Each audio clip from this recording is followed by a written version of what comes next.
Welcome to my YouTube channel online website. दोस्तों हम लोग आज डिस्कस कर रहे हैं MCQ question of fluid mechanics and hydraulic machines. Question में 51 कह रहा है कि a piezometer tube is used only for measuring low pressure, high pressure, moderate pressure and vacuum pressure. What is the right answer?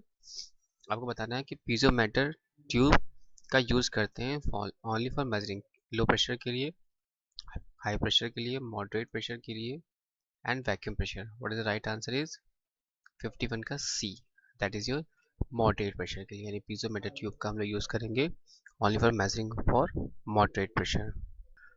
Next question number 52, the liquid used in manometer should have, आपको बताना है the liquid used in manometer should have low density, high density, low surface tension and high surface tension. What is the right answer?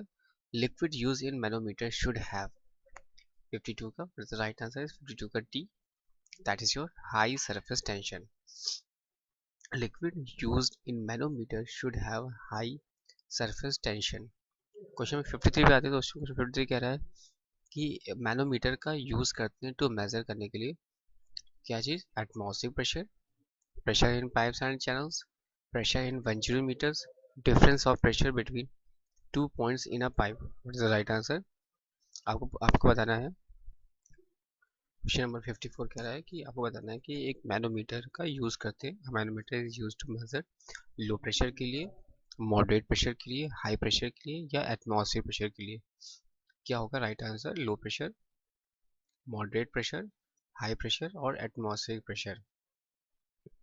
54 का C, that is your high pressure. Manometer is use to measure high pressure. Manometer का use करते हैं measure करने के लिए high pressure. Next question 55. A manometer can be used to measure vacuum pressure. Question 55 है आपका। A manometer can be used to measure vacuum pressure. Agree या disagree? Agree या disagree? What is the right answer is 55 का। 55 का right answer है that is your A, यानी agree। 55 का A यानी मैनोमीटर का हम यूज करते हैं to measure vacuum pressure. Agree. Next question है क्वेश्चन नंबर 56। क्वेश्चन नंबर 56 कह रहा है कि differential manometer is used to measure atmospheric pressure, pressure in pipes and channels, pressure in venturimeter, difference of pressure between 2 points in a pipe. Question 56 कह रहा है कि a differential manometer is used to measure atmospheric pressure, pressure in pipes and channels, pressure in venturimeter, difference of pressure between 2 points in a pipe. क्या होगा right answer 56 का? That is your 56 का D. 56 का D, that is your difference of pressure between 2 points in a pipe. 56 का D, that is your difference of pressure between 2 points in a pipe. Next question 57. The intensity of pressure on an immersed surface dash with the increase in depth. आपको बताना है the intensity of pressure on an immersed surface dash with the increase in depth does not change, increases and decreases. What is the right answer? 57 का। 57 का तो right answer हो जाएगा B. 57 का right answer यानी बी, यानी the intensity of pressure on an immersed surface increases with the increases in depth. Question number 58. The total pressure on a horizontally immersed surface is. The total pressure on a horizontally immersed surface is. क्या होगा? W dot E, W x bar, W E x bar and W A by x bar. W क्या बना? Specific weight of the liquid है। Capital A क्या है? Area of the immersed surface. X bar क्या है? Depth of the centre of gravity offers the immersed surface from the liquid surface. आपको बताना है total pressure on horizontal immersed surface is कितना होगा? 58 का C, that is your W A x bar is the right answer. Total pressure on horizontal immersed surface कितना होगा? W A x bar. 59. The total pressure on immersed surface inclined at an angle theta with the liquid surface is. आपको बताना है कि total pressure on an immersed surface inclined at an angle theta with the liquid surface is कितना होता है W x bar W a x bar W a x bar sin theta. What is the right answer?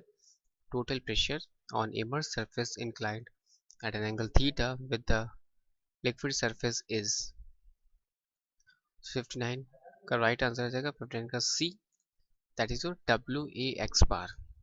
The total pressure on immersed surface inclined at angle theta with the liquid surface is W a x bar. 59 का C W a x bar.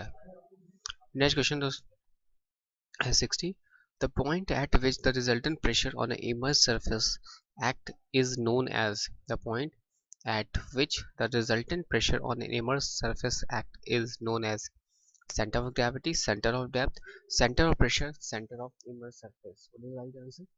The point at which the resultant pressure on immersed surface act is known as center of pressure, center of depth, center of pressure, center of immersed surface. 60 का right answer आएगा 60 का C, that is the center of pressure. The point at which the resultant pressure on immersed surface act करता है is known as the center of pressure. Question number 61 कह रहा है कि the center of pressure acts dash the center of gravity of immersed surface. The center of pressure act करता है dash the center of gravity of immersed surface at above and below. क्या होगा right answer 61 का? That is your 61 का C, that is your below. The center of pressure acts below the center of gravity of immersed surface. The center of pressure acts below the center of gravity of immersed surface. Question number 62 पे आते हैं. Question number 62 कह रहा है कि the depth of center of pressure h bar for a vertically immersed surface from a liquid surface is given by.